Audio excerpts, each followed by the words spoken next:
இந்த எபிசோடில் நம்ம பிளஸ்லி இயக்கத்தில் எழுந்திருக்கிற ஆடு ஜீவிதம் படத்தை பற்றி தான் பார்க்க போகிறோம். இந்த படத்தோட கதையை பற்றி பார்த்தோம்னா, நடிகர் பிருத்திவிராஜ் மற்றும் அமலா பால் கேரளத்தின் ஒரு பகுதியில் வாழ்ந்து வராங்க.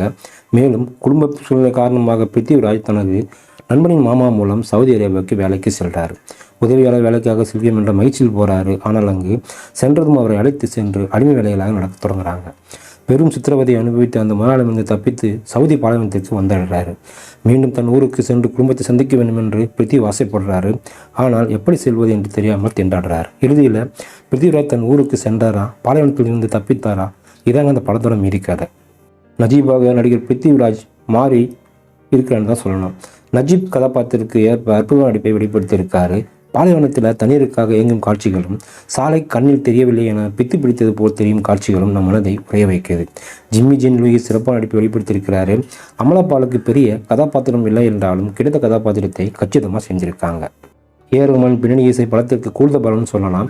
பாலைவனத்தில் தெரியும் கதாநாயகனுக்கு இருக்கும் பதிலளிப்பை சிறப்பாக இசையில் பார்வையாளரும் கடத்திருக்காரு.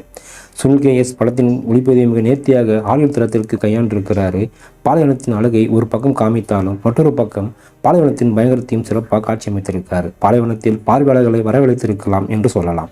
பாலைவன புயல் காட்சிகள் மிகவும் தத்ரூபமாக எடுத்திருப்பது குறிப்பிடத்தக்கது. ஸ்ரீகர் பிரசாத்தின் படத்தொகுப்பு கூடுதல் பலத்தை படத்திற்கு கொடுத்திருக்குன்னு சொல்லலாம்.